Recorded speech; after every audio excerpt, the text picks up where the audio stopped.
तो बच्चों class 7 second chapter आपका सामने है। ठीक है, इसमें जो भी मेन वर्ड मीनिंग्स हैं जो हमें लगा कि ज़रूरी है उसको हमने दे दिया, लेकिन आप लोग को रीड करना है और वर्ड मीनिंग पूछना है, जो कि आप लोग पूछते नहीं।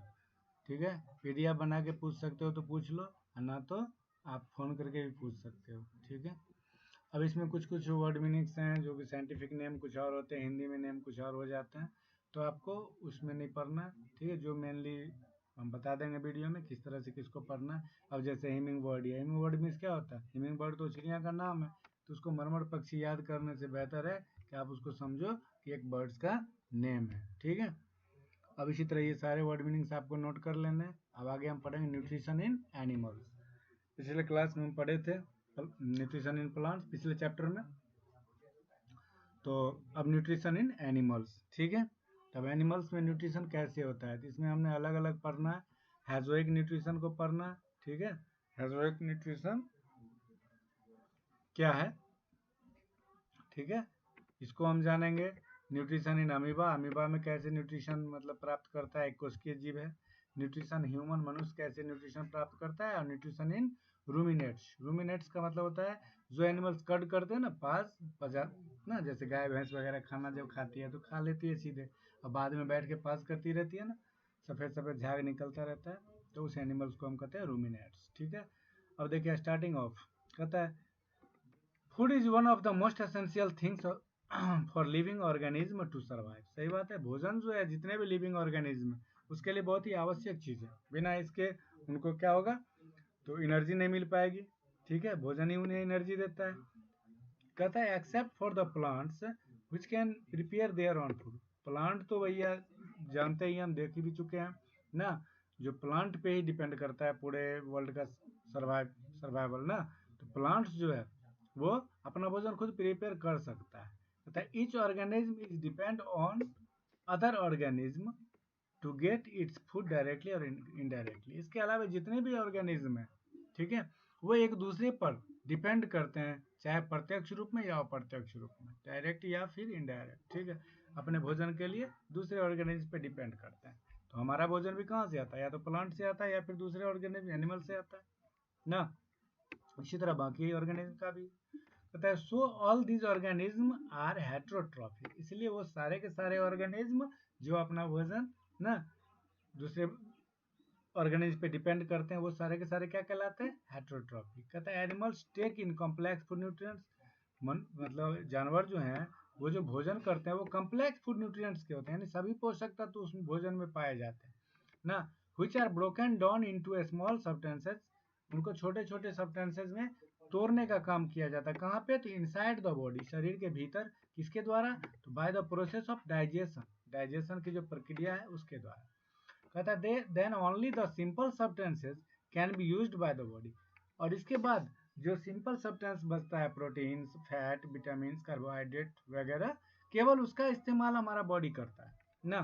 कहता है एनिमल न्यूट्रिशन इंक्लूड्स, जानवरों का न्यूट्रिशन भी इसमें शामिल है। ठीक है, न्यूट्रिशन रिक्वायरमेंट। ठीक है, nutrition requirement, mode of intake, इसमें हम क्या क्या क्या जानेंगे? एनिमल के न्यूट्रिशन भी के बारे में भी जानेंगे हम। इसमें न्यूट्रिशन रिक्वायरमेंट, न्यूट्रिशन की ज़रूरत क्या है, मोड ऑफ इंटेक, इसको कैसे हम लेते हैं, और यूटिलाइजेशन ऑफ न्यूट्रिएंट्स, कैसे इसको यूटिलाइज करते हैं यानी खपत करते हैं इसको। ठीक है, अब देखिए हॉजोइक, हॉजोइक न्यूट्रिशन नया नाम है, हॉजोइक को हॉजोइक ही समझिए। ये क्या है देखिए, कहता है कि when an organism consumes solid और liquid organic matters and digest, absorb and assimilates it, the modes of nutrition is known as hozolic nutrition। ठीक है, कहता है जब एक ऑर्गेनिज्म, कोई भी ऑर्गेनिज्म सॉलिड यानी ठोस रूप में या लिक्विड यानी द्रव रूप में किसी मैटर को क्या करता है? ईट करता है और डाइजेस्ट करता है ना। डाइजेस्ट करने के बाद बॉडी उसको एब्जॉर्ब करेगा ना, और फिर उसको यूटिलाइज किया जाएगा यानी एसिमिलेट्स। ठीक है, उसके द्वारा। तो ये जो प्रोसेस है पूरी की पूरी प्रोसेस जितने भी ऑर्गेनिज्म में होगा वो क्या कहलाएगा? ये न्यूट्रिशन प्राप्त करने का तरीका हॉजोइक न्यूट्रिशन कहलाता है। ठीक है, holozoic animals can be herbivorous. Holozoic animals क्या हो सकते हैं? तो कैन बी हर्बीवोरस, यानी हर्बीवोरस हो सकते हैं, यानी कि प्लांट ईटर्स हो सकते हैं। कार्निवोरस हो सकते हैं, यानी कि फ्लैश ईटर हो सकते हैं। ओमनिवोरस हो सकते हैं, यानी कि plants as well as flesh eater हो सकते हैं, यानी पौधे के साथ साथ मीट मछली भी खा सकते हैं ना, दूसरे जानवरों के फ्लैश भी खा सकते हैं। कहते हैं हार्बीवोरस में भी फर्गीवोर, हर्बीवोरस जो होता है यानी प्लांट ईटर्स जो होते हैं वो फर्गीवोर भी हो सकते हैं, यानी उछल कूद के खाने वाले भी हो सकते हैं ना, जैसे कि मंकी, बंदर, देख लिए बंदर। That feed mostly on fruits, जो ज़्यादातर फल खाते हैं, एक पेड़ से दूसरे पेड़ पे उछल उछल के ना, फिर या फिर फ्लूइड फीडर्स, ठीक है, फीडर्स लाइक बीज, या फिर उड़ उड़ के अपना भोजन जो दूसरे जैसे फ्लावर से लीव्स पे मंडराते रहते हैं ना, भौरे, मक्खी, तितलियां वगैरह वगैरह ना, ये सब क्या है, फ्लूइड फीडर्स हैं, यानी उड़ते रहते हैं और अपना भोजन प्राप्त करते रहते हैं, ठीक है।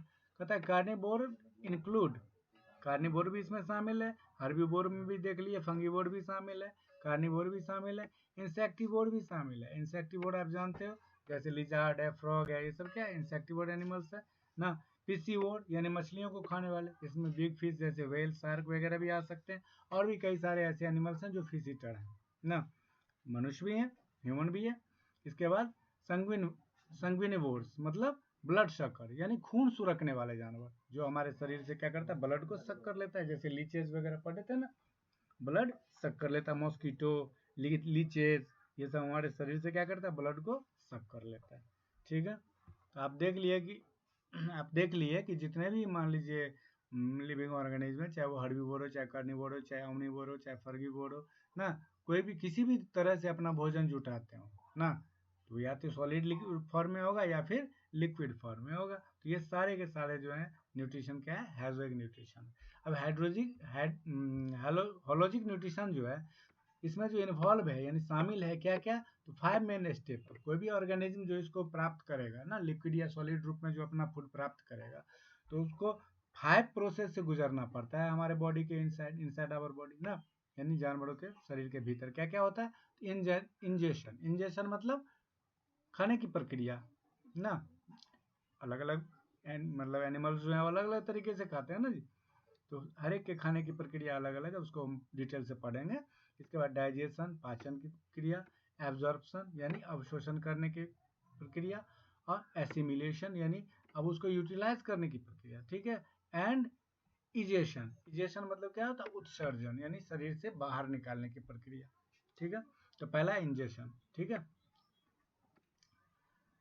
इंजेशन और इजेशन दोनों अलग अलग हैं। इंजेशन मतलब आंतरिक प्रक्रिया, शरीर मतलब भोजन ग्रहण करने की ना, ग्राह्य अवस्था। कहता है the process of intake of food is called ingestion, ठीक है, यानी भोजन जो प्राप्त करते हैं हम उसको खाने की प्रक्रिया जो है इंजेशन कहलाती है। The mode of feeding can be sucking, swallowing, filtering, chewing, ये जो खाने के तरीके हैं क्या क्या हो सकते हैं, तो सकिंग भी हो सकता है, swallowing भी हो सकता है, फिल्टरिंग भी हो सकता है, और च्यूइंग भी हो सकता है। ये अलग अलग एनिमल्स का ईटिंग हैबिट्स है, ठीक है। अब हम इसको अलग अलग पढ़ते हैं। तो शकिंग का मतलब क्या होता है, सुरकना यानी चूस लेना, ठीक है। अब जैसे देखिए बटरफ्लाईज, बटरफ्लाई यानी कि तितलियां, ठीक है, तितलियां, मक्खियां, हिमिंग बर्ड पक्षी ना, ये सब क्या करती हैं, तो सक करती हैं, सोख मतलब चूस लेती है क्या, नेक्टर फ्रॉम फ्लावर्स, फूलों से पराग को चूस लेती है ना। ह्यूमन बेबीज, मनुष्य का मतलब छोटा सा बच्चा ना, बेबीज ऑफ कैटल, मवेशियों का बच्चा, या फिर डॉग्स, कुत्ते का बच्चा, ये सब क्या करता है, एस्कल मदर्स मिल्क, मम्मी के दूध को पीता है ना। इसके अलावा तो ये एक सकिंग जो हो गया, एक फूड प्रोसेस हो गया ना, ईटिंग प्रोसेस। दूसरा क्या है, शॉलोइंग मतलब निगलना। अब स्नैक देखो, स्नैक क्या करता है, सोलो देयर प्रे, अपने शिकार को पूरा का पूरा ही निगल लेता है, कैसे, तो आफ्टर किलिंग, मारने के बाद ना। सो डू, इसी तरह से लिजार्ड, फ्रॉग, ये सब भी करता है। फिल्टरिंग, फिल्टरिंग में क्या होता है, छानना, छान के कौन कौन सा जीव देखिए अपना भोजन जुटाते हैं, तो एक्वाटिक एनिमल्स, जैसे आप डक को देखे होंगे, बत्तख को देखे हैं ना, क्या करता है, पानी के ऊपर तैरता रहेगा तैरता रहेगा, और पानी में देखिएगा वो कीचड़ में कुछ कुछ मतलब चोंच से पकड़ता रहता है, वो क्या करता है, चोंच में कीचड़ को भर लेता है ना, पानी को भर लेता है, और जितने भी वेस्ट हैं सबको बाहर निकाल देता है, और जो भी उसमें लिविंग ऑर्गेनिज्म, जो भी उसके खाने के लिए चीज़ें हैं ना, या फिर मतलब डेड एंड डिक्लाइंग जो भी हैं प्लांट्स एंड एनिमल्स यानी जानवर या फिर पौधे के जो भी खाने वाले ईटिंग पार्टिकल्स हैं उसको वो क्या करता है, फिल्टरिंग करके ईट कर लेता है ना। तो ये क्या करता है, फूड पार्टिकल्स को फिल्टर करता है, जो भी फ्लोटिंग इन वाटर, जो पानी में तैरते रहते हैं ना। ठीक है, हाइड्रा ये भी वही काम करता है। च्यूइंग चबाना, कैटल मवेशी, कार्निवोरस शेर बाघ चीता वगैरह, ह्यूमन मनुष्य, ये सभी क्या करते हैं, अपने फूड को च्यू करते हैं, चबाते हैं। ठीक है, तो ये खाने की अलग अलग प्रक्रिया है। इसमें हमने सकिंग पढ़ा, सोलिंग पढ़ा, फिल्टरिंग पढ़ा, च्यूइंग पढ़ा, यानी ये 4 प्रोसेस से जो है वो जितने मतलब हाइड्रोलिक न्यूट्रिशन प्राप्त करने वाले एनिमल्स हैं वो सभी अपने भोजन को प्राप्त करते हैं। ठीक है, अब दूसरा है प्रोसेस डाइजेशन, यानी पाचन की क्रिया। कहता है breaking down of complex food molecules into simpler ones. ठीक है, यानी with the help of digestive juice is called digestion. आप पहले भी जान चुके हो कि जब भी हम भोजन को चबाते हैं ना, जैसे छोटी सी रोटी का टुकड़ा मुंह में डालो, चबाना शुरू करो, थोड़ी देर चबाने के बाद क्या आया, उसमें मीठापन आता है, मिठास आता है। वो मिठास क्या होता है, तो जो डाइजेस्टिव एंजाइम है जो हमारे बॉडी में हमारे लार ग्रंथि होती है ना, वहाँ पे रहती है, वो आके फूड में मिक्सअप हो जाते हैं, मिल जाती है, और इससे क्या होता है कि वो जो फूड है वो आसानी से डाइजेस्ट हो जाता है ना। तो वही कह रहा है कि breaking down of complex food molecules, यानी भोजन को छोटे छोटे टुकड़ों में बांटना ना, और डाइजेस्टिव जूस के माध्यम से डाइजेशन कहलाता है, यानी भोजन को पचने योग्य बना लेना। ठीक है, अब भोजन हमने प्राप्त कर लिया, कैसे, तो सकिंग के द्वारा, सोलोइंग के द्वारा, फिल्टरिंग के द्वारा, च्यूइंग के द्वारा, फिर उसको हम डाइजेस्ट कर लिया, यानी कि अब पचा भी लिया। अब क्या करेंगे हम, अब एब्जॉर्प्शन आएगा, यानी अब उसको डाइजेस्ट करने के बाद क्या होगा, उसके जो मॉलिक्यूल्स हैं अलग अलग पार्टिकल्स में, सब्सटेंसेस में डिवाइड हो जाएंगे ना, प्रोटीन, विटामिन, कार्बोहाइड्रेट, फैट वगैरह वगैरह ना, ये अलग अलग सब्सटेंस में डिवाइड हो जाएंगे।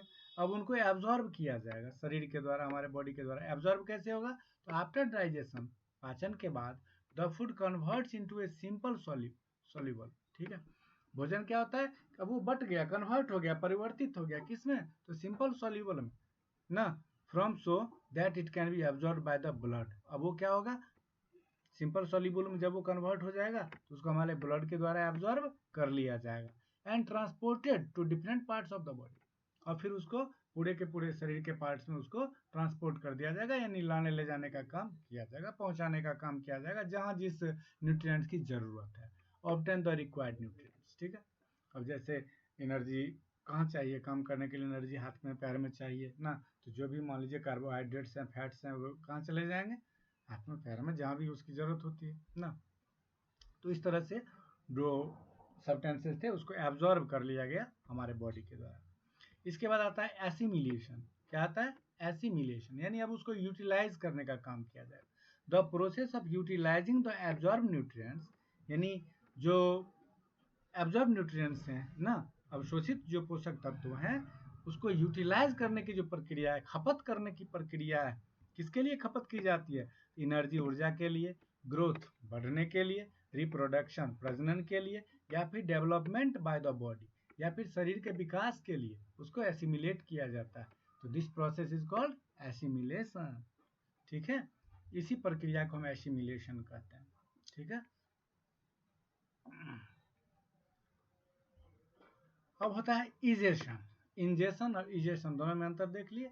इंजेशन का मतलब भोजन प्राप्त करना था, और इजेशन का मतलब अब बेकार के भोजन को निकालना है। तो द रेसिडुअल फूड, यानी बचा हुआ जो भोजन, फूड मटेरियल्स है, जो बचा हुआ भोजन की सामग्री है, that is left after digestion, जिसको पचाने के बाद, भोजन पचने के बाद जो बच गया, इज एसिमिनेटेड फ्रॉम द बॉडी, उसको शरीर से बाहर निकालना जरूरी होता है। तो कैसे निकलता है, in the form of faces, faces ना, गाय भी गोबर गोद करता है, भैंस भी गाय को, जानवर भी मान लो मलमूत्र त्याग करता है, मनुष्य भी मलमूत्र त्याग करते हैं। वो मलमूत्र क्या है, तो हमारे भोजन का वो पार्टिकल्स है जो डाइजेस्ट नहीं हो पाया हमारे शरीर में, और वो फिर जब बाहर निकल गया। ठीक है, through the process of egestion, इस प्रोसेस को हम कहते हैं इजेशन। ठीक है, समझ गए। अब है न्यूट्रिशन इन अमीबा। अमीबा को आप पढ़ोगे आगे, अगले क्लास में जानोगे। अमीबा क्या है, एक कोशिकीय जीव है, यानी ये एक ही कोशिका से बना होता है। हम लोग का शरीर जो है वो तो ना, काफी सारी कोशिकाएं होती है, लेकिन अमीबा के बॉडी में एक ही कोशिका होती है। कहता है different organism have different modes of nutrition, ये भी देख लिया। अलग अलग तरह के जानवर जो है अपना न्यूट्रिशन अलग अलग मोड में प्राप्त करते हैं, अलग अलग तरीके से प्राप्त करते हैं ना। The amoeba is a unicellular organism, ठीक है। अमीबा जो है एक कोशिकीय जीव है, ठीक है। It has a jelly like body, इसका जो शरीर होता है वो कैसा होता है, जेली के समान होता है। जेली, पानी को जमा दो तो जेली की तरह नहीं बन जाता, जैसे सैनिटाइजर होता है ना बोतल में, जेली की तरह ना। And is irregular in shape, और इसका आकार भी क्या होता है, जैसे हम लोग का आकार है ना, शरीर का आकार, तो उसका शरीर का आकार भी एक जैसा नहीं होता, अलग अलग अमीबा का आकार अलग अलग तरीके से होता है। It has finger, it has finger like प्रोजेशन ना, कॉल्ड पैस्यूडोपोडिया, पैस्यूडोपोडिया, ठीक है, पैस्यूडोपोडिया, ठीक है। इसका देख लिए, यानी फॉल्स फिट, यानी पैर नहीं होता बल्कि फॉल्स फिट होता है, दिखने में पैर के समान होता है लेकिन ये पैर का यूज इससे नहीं कर सकता। ये है ना फुट पार्टिकल्स है ना, ये न्यूसेलस है, ठीक है। एक ही कोशिका बना हुआ है, एक ही केंद्रक है यहाँ बीच में, देख रहे हैं, ठीक है। ये अलग अलग इसकी आकृति भी आप देखो, 5 अमीबा है तो पांचों की जो आकृति है वो अलग अलग है। अब इसमें अलग अलग देखिए, पैस्यूडोपिया ना, यानी ये भोजन को प्राप्त कर रहा है। अब ये क्या कर रहा है, फूड, अच्छा ऐसा करते हैं ना, इसको कल पढ़ते हैं, ठीक है। अमीबा आज के लिए ज़्यादा हो जाएगा पहले दिन के लिए, तो आज का यहीं रहने दीजिए। इसमें हमने जितने भी हॉजोइक एनिमल्स हैं ना, हॉजोइक ऑर्गेनिज्म है, उसके जो भोजन की प्रक्रिया है ना, कितने प्रक्रिया थे, 5 प्रोसेस थे, 5 स्टेप थे ना, ingestion, digestion, absorption, assimilation and egestion, ठीक है। इसको हमने पढ़ लिया, तो इसको यहाँ तक ये 5 प्रोसेस को थोड़ा डिटेल से आपको इसका डिफिनीशन भी लिख लेना है, ठीक है। जो वर्ड मीनिंग्स हमने दिया उसको भी देख लेना है, याद कर लेना है। और इसमें कुछ नए नए वर्ड्स आ गए, ठीक है, तो उस नए नए वर्ड्स को भी आपको समझ लेना है। कुछ वर्ड्स बताए थे ना कि हिंदी उसका थोड़ा अच्छा नहीं लगता, जैसे सैंग्विनिवोर्स मतलब क्या हो गया, ब्लड शकर, इस सब को थोड़ा देख लीजिएगा। इंसेक्टिवोर तो आपको पता है ना, पिस्सीवोरस, पिस्सी कल्चर जैसे होता है, मछली पालन को पिस्सी कल्चर कहते हैं, उसी तरह पिस्सीवोरस मतलब फिश ईटर, मछली खाने वाले को ना। इसी तरह यहाँ देखो फर्गीवोर्स मतलब जो भी उछल कूद करके अपना भोजन जुटाते हैं, ठीक है। तो इस तरह से इसका एक शॉर्ट नोट तैयार कर लीजिएगा और उसमें ऐड करते चलेंगे हम, ठीक है। तो डाइजेशन को हमने समझ लिया था पूरा का पूरा, इंजेशन से लेके और इजेशन तक, ingestion, digestion, absorption, assimilation and egestion, okay. तो यहाँ तक तैयार कीजिएगा, अमीबा को कल हम फिर से पढ़ेंगे, ओके, बाय।